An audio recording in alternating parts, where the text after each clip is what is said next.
Welcome to another episode of A Couple of Bronze Badasses. Hey, you got it right this time.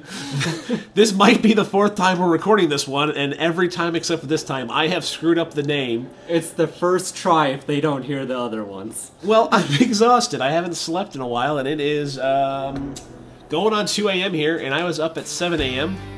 You're working night, so this is your usual schedule, right, Sherlock? Yeah, I'm doing alright still. Alright, well, yep, as usual, I am Oltum, playing Protoss, the sexy narrator. And I'm Sherlock, the man with the beard over here. Playing his usual Terran, his third week actually ever playing the game. He's only owned this game for 3 weeks.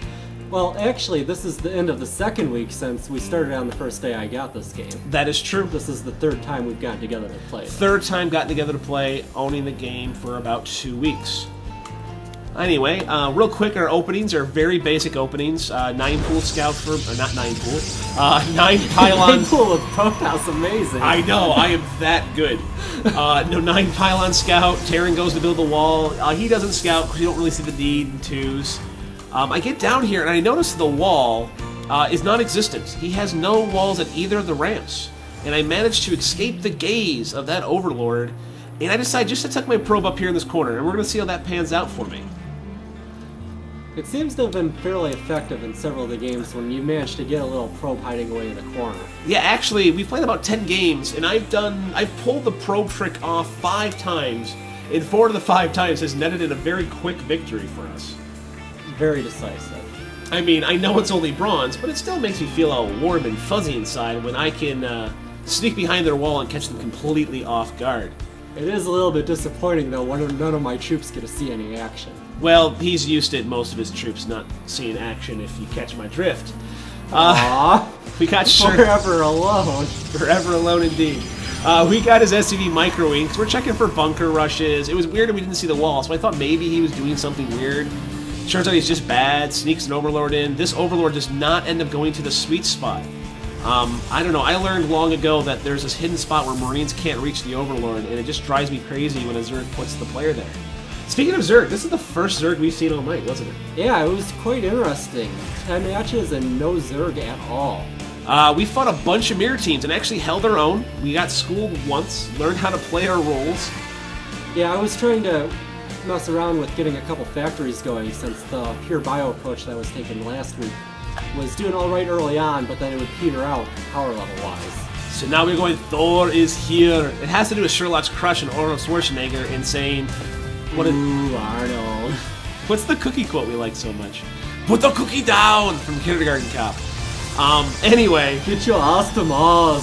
So normally we do a Marines with factory builds. Why I try to sneak in. If not, I just do a standard 4-gate opening. With a quick expand, sometimes I 1-gate expand depending on my scouting information, and then I'll tech to Immortals. I'm eventually going to start teching the Colossi. We've been fighting other Protoss and Terran, so yeah. Immortals have just made more sense to me. I'm sure someone will tell me in the comments if I'm a complete idiot in that regards. Sherlock here, as usual. Watch this little probe here. He moves him down here way early to build an expansion, and we'll sit here for the next minute and a half of game time. You just don't get the level that I'm on here. It's so meta that you can't comprehend the brilliance of sitting on 500 resources. Yeah, he's doing the hipster builds. Real quick to point out this Zerg, he got the Roach Worm built and out before he got a Queen, which makes his 7 Roach attack very late in my opinion. So he just got the Roaches. He's going to try to do a 7 Roach build here. Keep in mind, I still have my little probe hidden there. Just like the camera I keep in Sherlock's shower. What? He finally expands. I have to keep tabs on my partner, man. I mean, it's the bonding. That's what makes a team. I don't trust you anymore. You have to watch more karate movies. It's not gay. Especially if you say no homo afterwards. Fast gate expand, going 4-gate.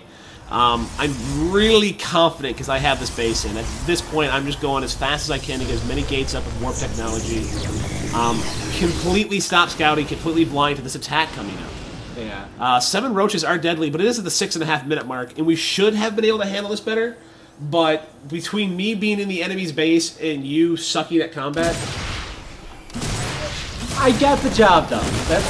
I got the job done. Sure, I lost my expansion, but what's an expansion for if not to lose? Yeah, well, I mean, I take over here. He goes, you know, the moves go to down. I make the judgment call to stick him back in this hole and say, you know what, lose the expansion. Don't let him into our main. We'll hold him here. We have the advantage. We have the ramp. We have the defender's edge. At this point, I've snuck in some units. You've all seen it before, the little warp sneak. And just come in and just start, you know, decimating and just treating the probe like a holocaust. Dude, not cool. My grandfather died. I'm sorry, I probably shouldn't be making that. Yeah, he fell off a guard tower. You're an insensitive. Alright. I know. So he retreats his Marines out of his bunkers. He just doesn't have enough. He lemmings them in. He's done. These Zergs worry me a little bit. I eventually single target them down. Not sure if that's the right call. I position myself very strategically between the command center and the gas, which does allow me to get flanked, but the Zerglings cannot surround my stalkers. I like to think that's good. What do you think, Sherlock? What do you think's safer? It seemed to work out all right for you, but I just don't like the idea of being between two armies like that. Well, attacking in two different directions. Two directions versus being surrounded by those Zerglings, which I would like to point out, he didn't even have speed, so it's not like they were much of a threat without speed. Anyway, we continue the onslaught. He does attempt to attack our ramp. Our units repel because defender's advantage. He brings the two roaches that survived home, and at this point, it is just over. It is GG. I'm morphing in more units. Sherlock has teched more units. We're going factory, even if they recover, because we're playing a safe game. It's just over. And I, like a moron, I take a lesson from Sherlock's book and start attacking overlords. Yeah, that does seem a bit silly if the plan is to continue on to the minions there and help out with things to mind block issues that might cause. And there goes Jeffy. That's a GG. The Terran player actually holds on the longest. That was a quick game of ours tonight. We thought we'd stop and record that one. Nice, fast. I don't know if that's a cheese or not, but hey, victory, the bronze. A win's a win. A win's a win.